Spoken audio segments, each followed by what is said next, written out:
ఆ ఆసుపత్రికి జబ్బు చేసింది కాదు, కావాలనే జబ్బు పడేలా చేశారు.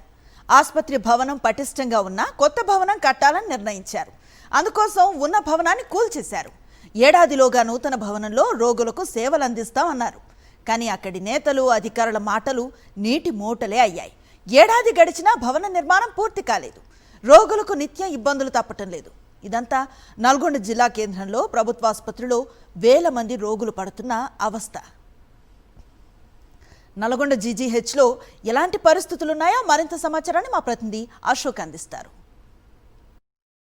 ఎక్కడైనా మనుషులకి ఏదన్నా జబ్బు పడితే ఆసుపత్రికి వస్తారు, కానీ ఆసుపత్రికి పోవాల్సిన పరిస్థితి వచ్చింది. నల్గొండ జిల్లా కేంద్రంలో జీజీహెచ్ ఇక్కడికి ప్రతిరోజు 900 నుంచి 1000, 1100, 1200 ఓపీ నమోదయ్యేటువంటి జీజీహెచ్లో ప్రస్తుతం ఉన్నటువంటి నాణ్యతతో కూడినటువంటి బిల్డింగ్ని కూలగొట్టి కొత్త బిల్డింగ్ నిర్మాణం చేపడతామని చెప్పేసి పాలకులతో పాటు అధికారులు ఉన్న బిల్డింగ్ని కూలగొట్టి సంవత్సరం లోపే దీన్ని కన్స్ట్రక్షన్ పూర్తి చేసి రోగులకు అందుబాటులోకి తీసుకొస్తాం, అత్యంత అధునాతనమైనటువంటి వైద్య సేవలు అందుబాటులోకి తీసుకొచ్చి వాళ్ళకి అందిస్తామని చెప్పినటువంటి మాటలు ప్రస్తుతం అయితే పునాదుల వరకే పరిమితమైనటువంటి పరిస్థితి ఉంది.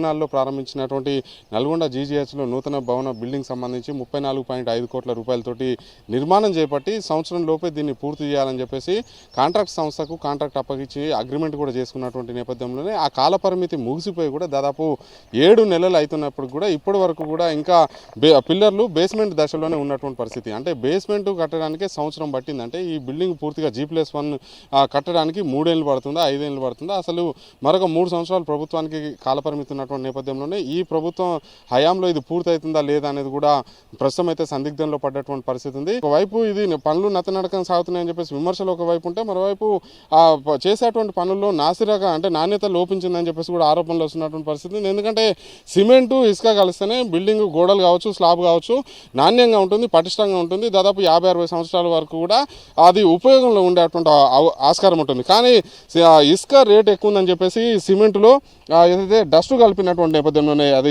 క్రషర్ మిల్లులో వచ్చేటువంటి డస్ట్ కావచ్చు, మిగిలినటువంటి డస్ట్ను తీసుకొచ్చి కలపడంతో ప్రస్తుతం అది నాణ్యంగా జరగట్లేదు పనులు అని చెప్పేసి కూడా విమర్శలు వస్తున్నటువంటి పరిస్థితి ఉంది. ప్రస్తుతం మనతో పాటు కొంతమంది ఇక్కడ యువజన సంఘాలకు సంబంధించినటువంటి నేతలు ఉన్నారు, మాట్లాడదాం. ఇక్కడ ఎప్పుడో పూర్తి కావాల్సినటువంటి బిల్డింగ్ ఇంకా పునాదులకే పరిమితమైంది, ఏం చెప్తారు? జరిగింది ఒక 40-50 సంవత్సరాలు, వాస్తవంగా 40-50 సంవత్సరాల పటిష్టమైన సాంద్రత కలిగిన బిల్డింగ్స్ని కూడా వీళ్ళు ఏదైతే కాసుల కకృతి కోసం పడగొట్టి వీటి కమిషన్లకు కకృతి పడి ఈరోజు బిల్డింగ్ని పడగొట్టి మళ్ళా కొత్తగా ఏదైతే మంత్రి గారు కొత్తగా ప్రమాణ స్వీకారం చేసిన తర్వాత కొన్ని రోజుల సమయంలోనే అతి తక్కువ టైంలో 2024 జూన్లో 34.5 కోట్లతోటి ఈ యొక్క నూతన బిల్డింగ్కి శంకుస్థాపన చేయడం జరిగింది. ఏదైతే జీజీహెచ్ని త్వరగా పూర్తి చేయాలి, ఏ కాంట్రాక్టర్లు కానీ లేకపోతే అధికారులు కానీ ఎవరి నిర్లక్ష్యం ఉన్నప్పటికీ కూడా ఆ యొక్క అధికారులపైన ప్రభుత్వం కూడా వెంటనే చర్యలు తీసుకోవాలని చెప్పేసి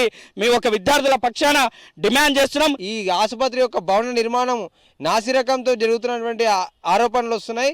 వెంటనే అధికారులు ఈ యొక్క బిల్డింగ్ కన్స్ట్రక్షన్ సందర్శించి ఈ యొక్క పనులను సందర్శించి ఇక్కడ ఉన్నటువంటి అధికారులకు కానీ కాంట్రాక్టర్లకు కానీ హెచ్చరిస్తూ ఈ యొక్క బిల్డింగ్ కన్స్ట్రక్షన్ నాణ్యతతో భవిష్యత్తు తరాలకు బంగారు భవిష్యత్తుకు బాటలు వేసే విధంగా అధికారులు చర్యలు తీసుకొని వీలైనంత తొందరగా ఈ యొక్క భవన నిర్మాణ పనులు పూర్తి చేసి పేదల వైద్యానికి మీరు తోడ్పడతారని కోరుకుంటున్నారు. ప్రజల సమస్యల్ని పరిష్కరించాల్సినటువంటి అవసరం అధికారుల మీద ఉంది, పాలకుల మీద అంతకంటే ఎక్కువ ఉంది అనేది కూడా గుర్తించాలి.